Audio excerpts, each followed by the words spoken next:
성도님들을 사랑하고 축복합니다. 1월 27일 월요일 함께 보실 생명의 산 말씀은 요한복음 7장 53절에서 8장 11절의 말씀입니다. 하나님의 말씀 읽도록 하겠습니다. 다 각각 집으로 돌아가고 예수는 감람산으로 가시니라. 아침에 다시 성전으로 들어오시니 백성이 다 나아오는지라. 앉으사 그들을 가르치시더니 서기관들과 바리새인들이 음행 중 잡힌 여자를 끌고 와서 가운데 세우고 예수께 말하되 선생이여 이 여자가 가늠하다가 현장에서 잡혔나이다. 모세는 율법에 이러한 여자를 돌로 치라 명하였거니와 선생은 어떻게 말하겠나이까. 그들이 이렇게 말함은 고발할 조건을 얻고자 하여 예수를 시험함이러라. 예수께서 몸을 굽히사 손가락으로 땅에 쓰시니 그들이 묻기를 마지 아니하는지라. 이에 일어나 이르시되 너희 중에 죄 없는 자가 먼저 돌로 치라 하시고 다시 굽혀 손가락으로 땅에 쓰시니 그들이 이 말씀을 듣고 양심의 가책을 느껴 어른으로 시작하여 젊은이까지 하나씩 하나씩 나가고 오직 예수와 그 가운데 섰는 여자만 남았더라. 예수께서 예수께서 일어나사 여자 외에 아무도 없는 것을 보시고 이르시되 여자여 너를 고발하던 그들이 어디 있느냐 너를 정죄하던 자가 없느냐. 대답하되 주여 없나이다. 예수께서 이르시되 나도 너를 정죄하지 아니하노니 가서 다시는 죄를 범하지 말라 하시니라. 아멘. 보다 정확하게 말씀을 보기 위해서 이전 말씀을 잠시 나누고 시작하도록 하겠습니다. 요한복음 7장 중반부부터는 초막절의 마지막 날에 예수님을 중심으로 일어난 논쟁에 대해서 기록되어 있습니다. 초막절에는 실로암이라는 호수로부터 제사장들이 물을 떠와 제단에 붓는 행사를 합니다.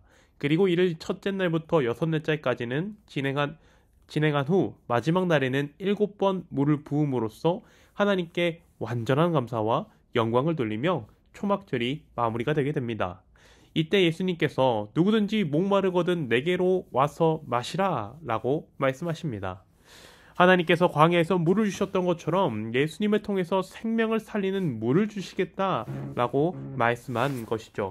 이 말씀을 듣고 사람들의 반응은 세 가지로 나뉩니다. 선지자 그리스도 아무것도 아니다 라고 말하는 사람들이 생깁니다. 사람들 사이에서 논쟁이 거세졌지만 결국 어떤 하나된 결론에 도달하지 못하고 요한복음 7장 53절은 다 각각 집으로 돌아가고 하며 초막절이 완전히 마무리됨을 보여줍니다. 이러한 성경의 이야기 속 흐름에서 오늘 말씀이 시작됩니다. 예수님은 다음 날 아침 다시 예루살렘 성전으로 향합니다. 그러자 이스라엘 백성들이 다시 예수님 곁으로 모여듭니다. 흐름상 생각할 때 전날 예수님에 대해 논쟁했던 이들이 모였을 것이라고 생각됩니다. 예수님은 이들을 바른 길로 인도하고자 가르치심입니다. 가르침은 예수님의 주된 사역 가르치고 치유하고 전파하는 영혼을 하나님께로 인도하시는 주된 사역 중 하나입니다.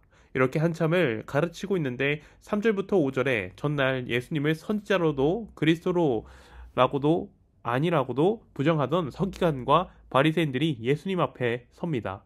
한 여인을 가운데 세워두고 말합니다.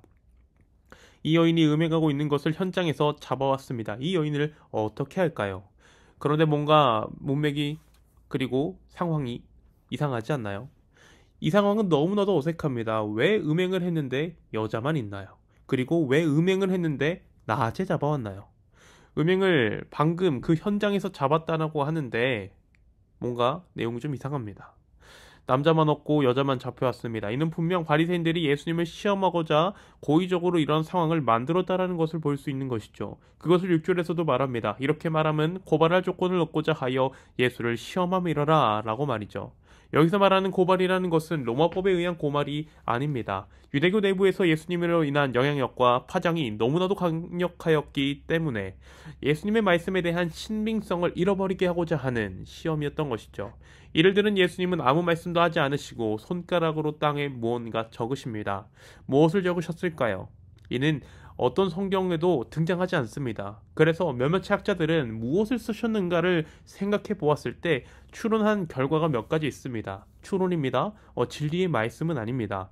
아무 죄가 없다고 주장할 수 없다고 그들의 양심을 찌르고자 십계명을 적었을 것이다 라고 많은 학자들이 추론합니다.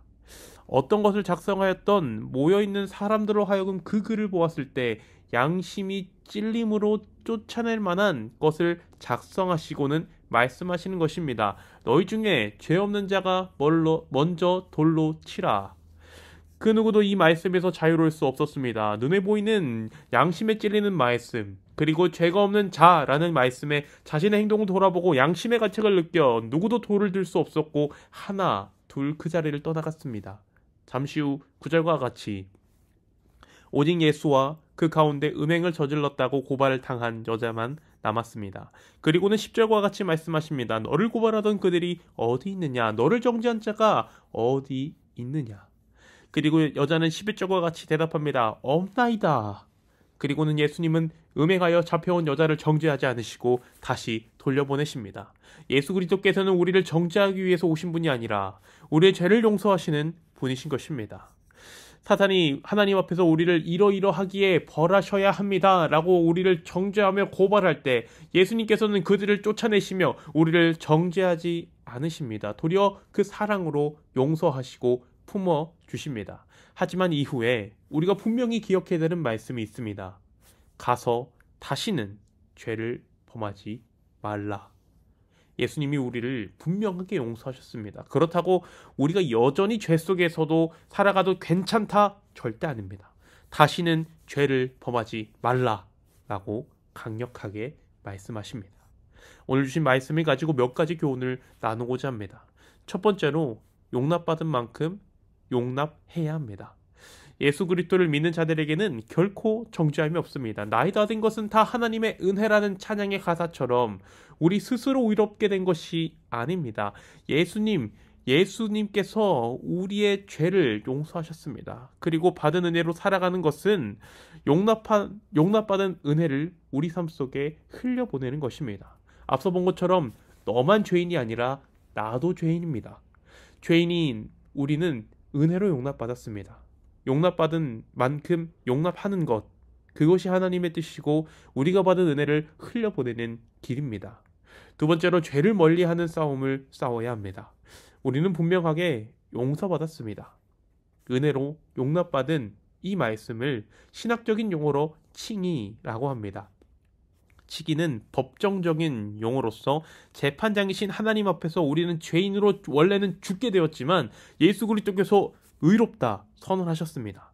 우리는 하나님의 법 앞에서 의로운 자가 된 것입니다. 그러한 성도의 삶은 어떠해야 할까요? 용서받았으니 그대로 죄 속에 사는 삶은 믿음의 삶이 아닙니다. 다시는 죄를 범하지 않는 것, 죄를 멀리하면서 살아가는 삶을 말씀하셨습니다. 칭의는 믿음으로 단번에 이루어지지만 우리의 성화는 단번에 이루어지지는 못합니다. 더욱더 죄를 멀리하면서 살아가기를 노력하고 실행해야 합니다. 바라기는 받은 은혜를 흘려보내며 죄를 멀리하며 믿음으로 살아가는 우리 성도님들이 되기를, 그리고 우리를 구원하시는 오직 예수 그리스도 그 한 길만을 따르는 우리 성도님들 되기를 간절히 소망합니다. 우리 함께 기도하겠습니다. 사랑과 은혜가 충만하신 아버지 하나님 은혜를 감사합니다. 하나님 은혜로 오늘도 이렇게 주님의 전에 나와 함께 예배하며 주님 말씀을 읽게 하시니 너무나도 감사합니다. 주님 아버지, 주님께서 우리의 죄를 용서하셨습니다. 주님 아버지, 우리는 용납받았습니다. 아버지, 하지만 그렇다고 우리가 여전히 죄에서 살아도 되는 것은 아닙니다.